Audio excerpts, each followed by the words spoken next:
Go out and then look, every rises. Angels fall to the other side.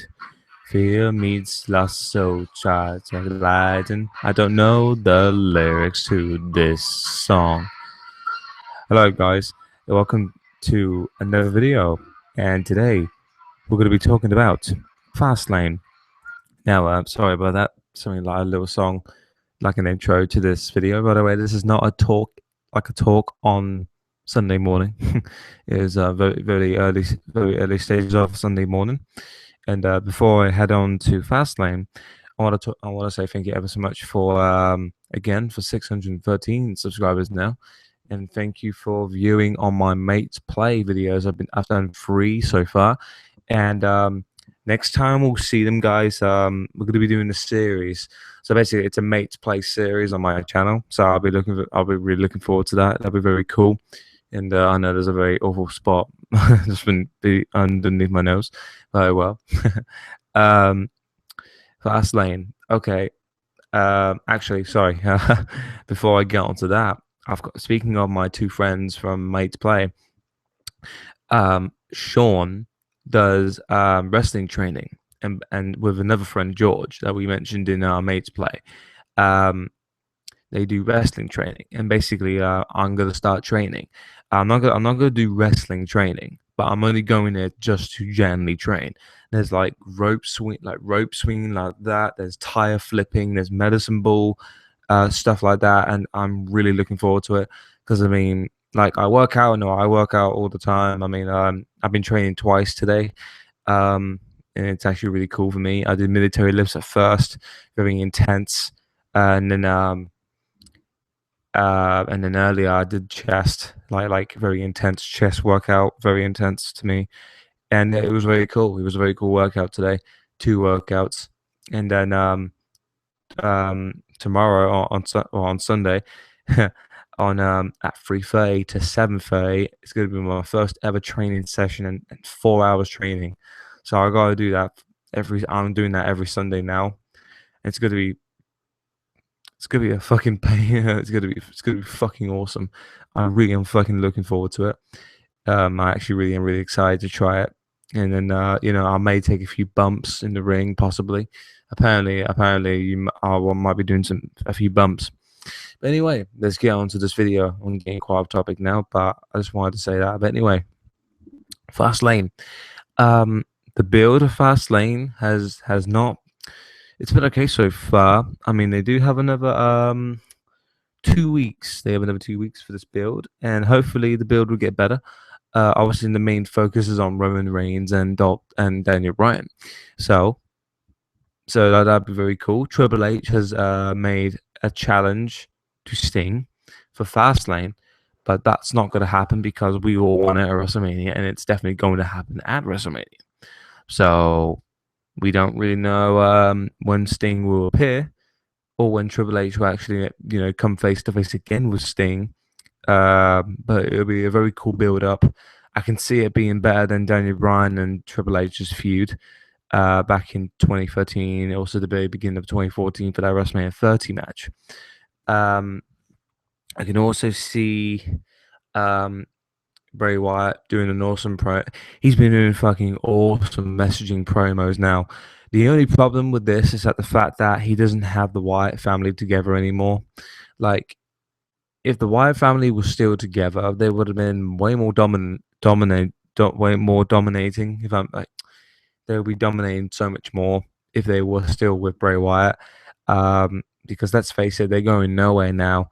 And to be honest, I thought they were good. I thought they had like a Royal Rumble reunion, because like during my stream of the Royal Rumble, Bray Wyatt, Luke Harper, and Eric Rowan were in the same ring together. And it was very interesting to see that all 3 members of the Wyatt family in the ring, and Luke Harper and Eric Rowan were both eliminated from the leader. And also, Bray Wyatt has pretty much got a Dolph Ziggler sort of momentum push, if you think about it.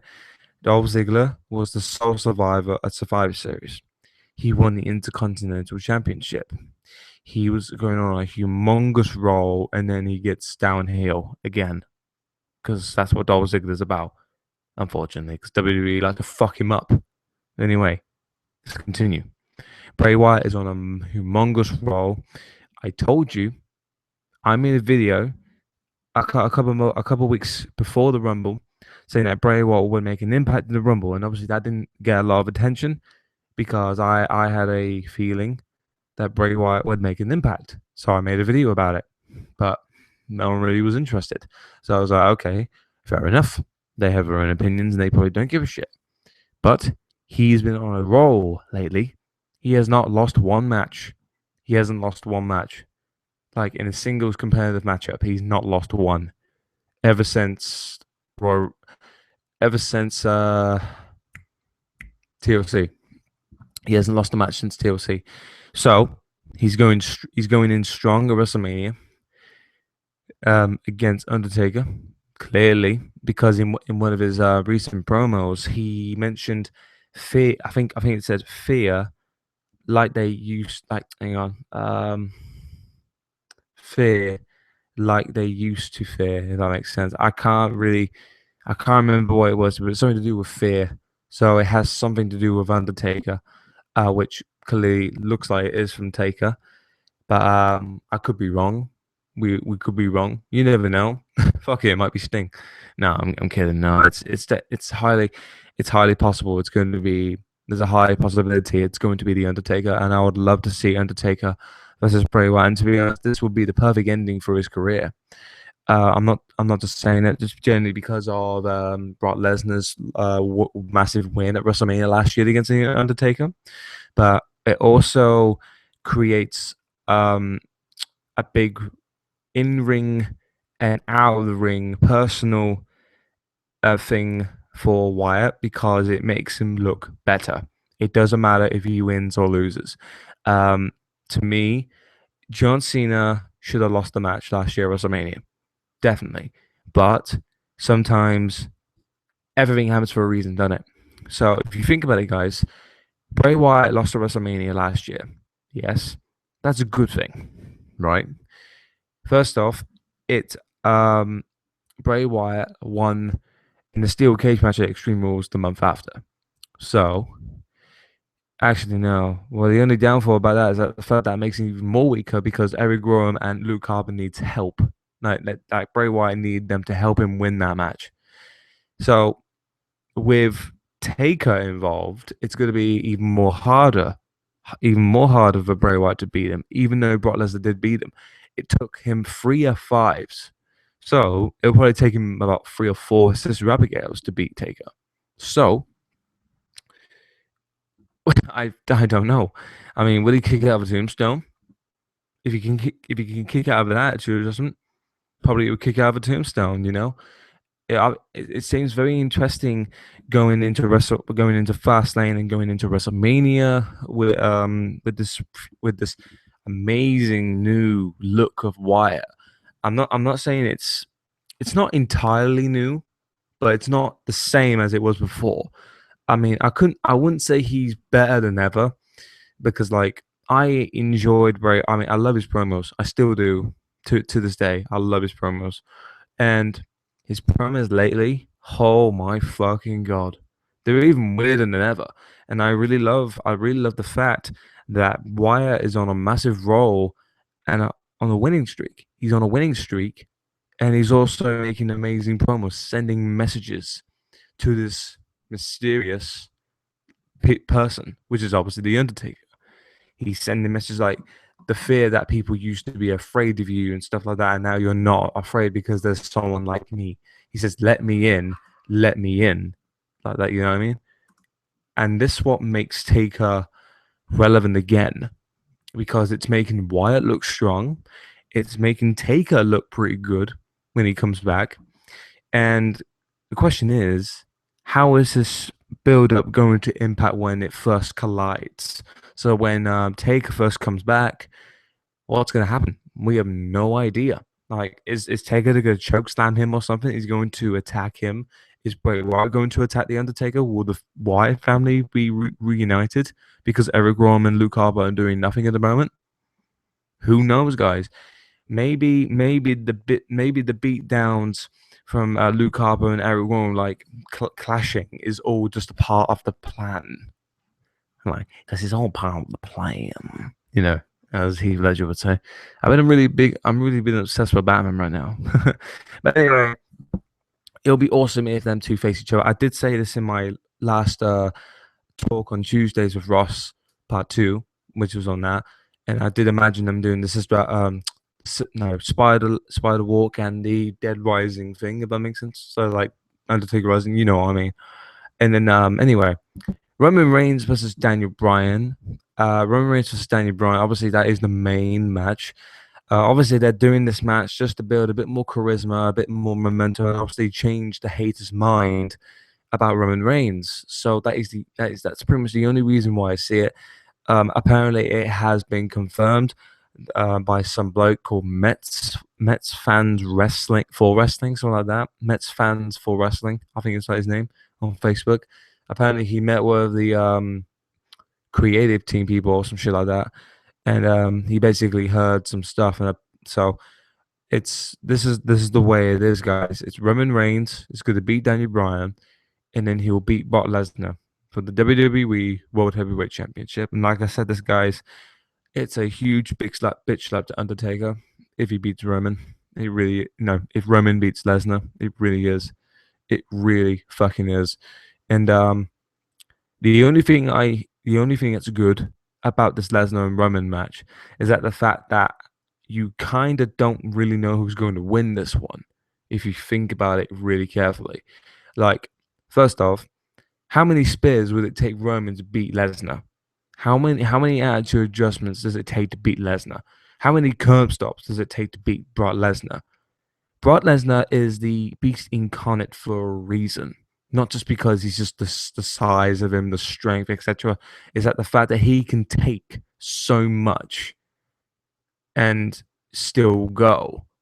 That's what makes him so good, and that's what makes him a better promoter than The Rock. I've said this time and time again ever since he beat the streak. It makes him an attraction that was taken away from him in 2012. Because when John Cena beat Lesnar at Extreme Rules in 2012 in Chicago, that really fucked Brock Lesnar up completely. If Brock Lesnar had never lost to Triple H at SummerSlam 2012, hang on, no, Lesnar beat him. I'm sorry, let me rephrase that. If Lesnar never lost ever since he returned in 2012, could you imagine the impact that Lesnar could have made?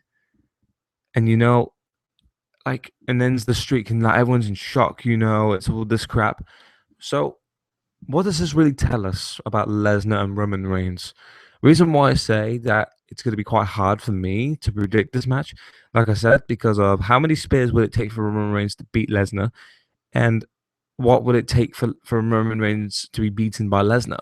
Like, I mean, he'll probably be like try and beat the shit out of him, belly to belly suplexes, German suplexes, F5s.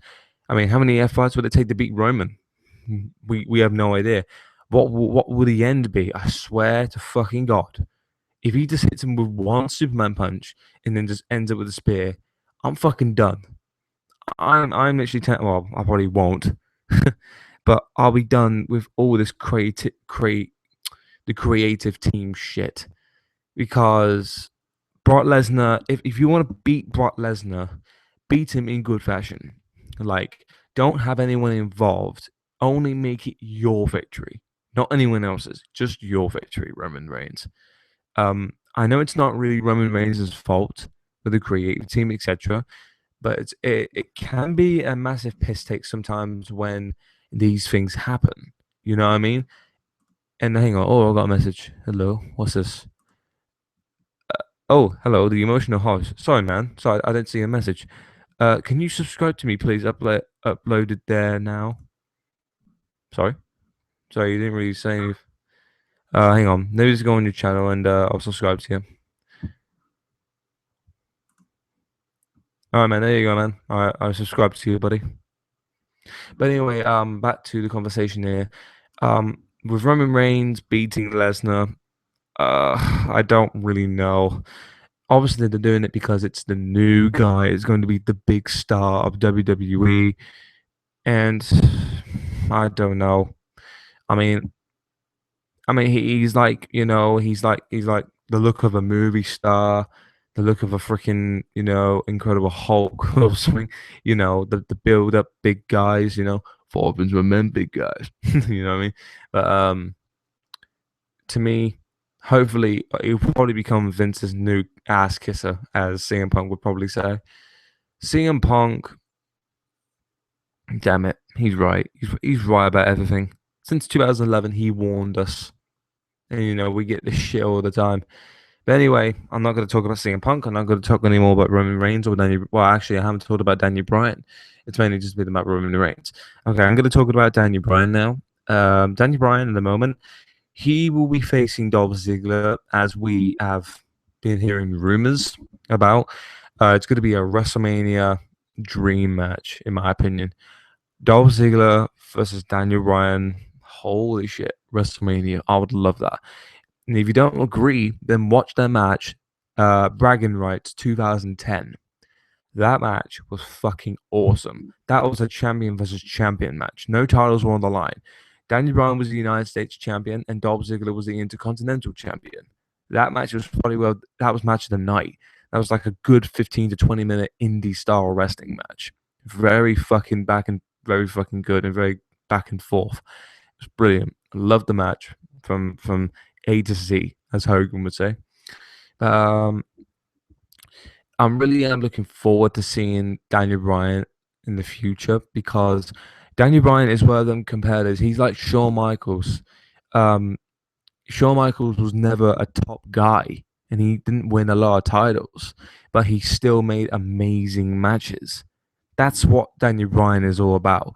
He is like the people's champion of today. And no offense to The Rock, but this has nothing to do with The Rock. We're talking about nowadays. You know what I mean? And besides, the Rock just fucking wins over everyone, because it's a piss take to other wrestlers that need to be pushed. CM Punk, sorry, I didn't say anything. Anyway, what was I about to say? Yeah, Daniel Bryan. Um, he really, I don't know really, because it's a hard choice. I mean, who would you go for? Would you go for Ziggler winning against Bryan, or would you go Daniel Bryan for winning against Ziggler? I'd probably have to say Ziggler, because he hasn't had, if you think about it, really, he hasn't had a lot of WrestleMania success. If you think about it, really, it all depends on storyline wise. Could you imagine if Daniel Bryan just randomly turned heel and attacks Dolph Ziggler? That'd be weird. I don't think that will happen, really. I think they'll just decide to have a match, because I don't know really, because it makes no sense for Ziggler to turn heel now. It doesn't make sense for Daniel Bryan to turn heel. It doesn't make any sense for Bryan to turn heel at all. So I don't really know what's really gonna happen here. But for Fastlane at the time being, Daniel Bryan is obviously going to go face off with Roman Reigns, which is good for me. Which is good, which to me is good for everyone, because it will give us an impression, like it will probably like make like we might change our minds on Roman Reigns. Maybe he will be the top. Maybe he is the next John Cena. Maybe he is the next Rock. Maybe he is the next Hogan. Maybe he's the next freaking Bruno Sammartino. We don't really know, guys. But at the end of the day, John Cena has to come to an end. And I mean, no, with all due respect to John Cena and the WWE itself, we're tired of John Cena. Like like I said, with all due respect, he has done so much for his career and for the WWE itself. But at the end of the day, you gotta move on. And besides, what I like about John Cena right now is that the fact that he's not being pushed so much anymore. That's the one thing I like about John Cena at the moment. So I got a lot of respect for him not to go for the 16 world heavyweight titles, because to me that would be a massive spit to the face to the legendary Ric Flair. Ric Flair has been at the time was wrestling, and he wrestled for 36 years, and he won 16 titles. It took him 36 years. Then there's John Cena, who's only been in the company for close to 13 years, and he's won 15. That is ridiculous. Like, it doesn't matter if you hate it. It doesn't matter if you love it. Success never takes anything away from you. Like, you know what I mean? Success is the main thing in wrestling business. It doesn't matter how good you are. It doesn't matter how shit you are. If you are successful, you are going to be big. It doesn't matter if the fans boo or it doesn't matter if the fans cheer. It's been like that for years, ever since the golden era, the new generation, the attitude era, ruthless aggression, PG era, right now to this very day in the reality era. It's been like that ever since day fucking one. People, I mean, including myself, you would rant and rant and rant. But at the very end of the day, it doesn't fucking matter because you are going to get the same thing over and over again. It's generation after generation after generation.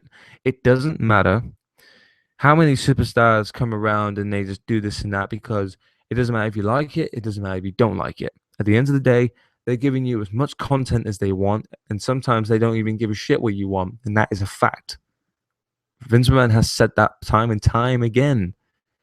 And don't worry, guys, when Vince McMahon is done and when he's finally, hanging the coat on the hook, then, Triple H, Dusty Rhodes, Paul Heyman, possibly. If Paul Heyman's on the creative team, oh my God, please put him on the creative team. Please. Please put him on the creative team because I fucking love WWE. They do. Triple H is fucking amazing at creativity. Think about it, guys. And besides, that he's so fucking good. Are you working tomorrow? No, I'm not, man.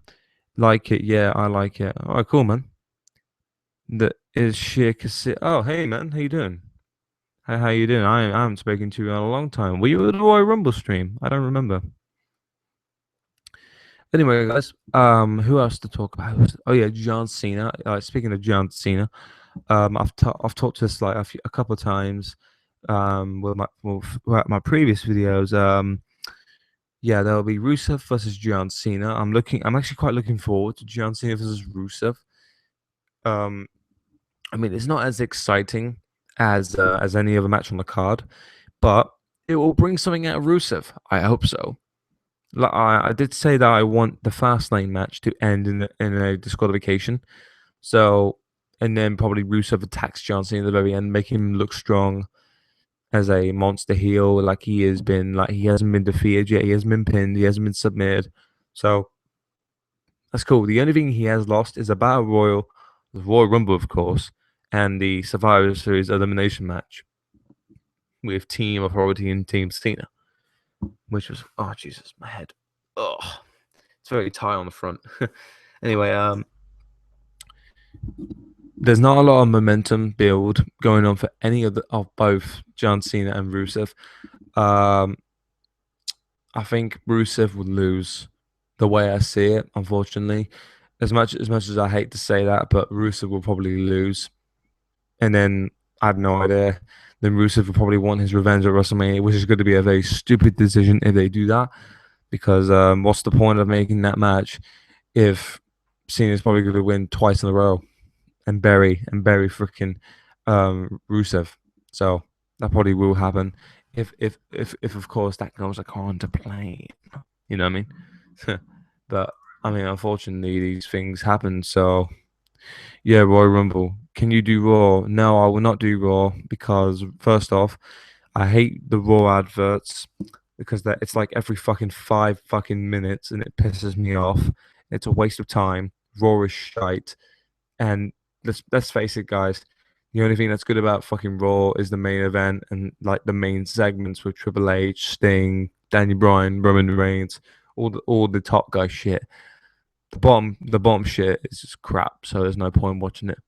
Same thing for SmackDown or any other fucking show because WWE sucks, unfortunately. Yeah, I still watch it. By the way, guys, if you're wondering that why I still watch WWE, first off, I'm going to give you a couple of reasons. Number one, I love wrestling. Wrestling has been a part of me, like has been only a part of me for years. Since I was like 5 years old. I'm nearly 19 years old. I've been a fan of it for a long, long time. And second, I've always been a fan of the business during my childhood until to this day. And number three, I'm waiting for the change. I'm waiting for that moment of change. That is the only reason I'm watching WWE now. because sooner or later there's going to be a change, and it's going to make a big impact in WWE. So basically, when John Cena hits the Hall of Fame, I I could imagine I'll probably be in my 20s by then when John Cena's in the Hall of Fame. I guarantee you, John Cena, I'll probably be like 25, something like that, because John Cena, he's got a lot. Seriously, guys, he's still got a long way to go before he gets into the Hall of Fame. So we have to wait and see what happens with John Cena. But anyway, I'm getting a bit off topic now. Brock Lesnar, on the other hand, um, Brock Lesnar's not doing anything for Fastlane. Fucking course not, because he never does any like in between pay per views, if that makes sense. Um, Brock Lesnar, his match on the Royal Rumble. Oh my god, I've got a lot of respect for Lesnar after that match at the Royal Rumble, and same for guys with Cena and Rollins. Even though Cena didn't really stole the show, it was mainly Seth Rollins who stole the show that triple threat match, and Lesnar, of course, due to his strength and everything like that, and why he is the Beast incarnate. But anyway, I am really looking forward to Brock Lesnar's future. I mean, what happens if Roman Reigns loses at WrestleMania? What happens if Brock Lesnar retains his title at WrestleMania? And what will his build be? So that is pretty much it, guys. That is my talk on Fastlane. Let's talk, pretty much video, and I will see you guys in the next video. I really hope you have enjoyed this, and if you need have any questions about WWE Fastlane, WrestleMania, anything else, etc., then please ask me in the comment section down below. All right, guys, I will see you there. Actually, before I go, next time I'll see my friends Liam and Sean. We're gonna do a little talk on googleplus.com. I'll probably have like an hour conversation about wrestling. It's why we love the business, etc. Like what do we think is going to happen at WrestleMania? What's our futures of what we want to do, etc. Basically, talk about what we like to do and like what we like to watch in wrestling, etc. But anyway, guys, I'll see you in the next video. Take care.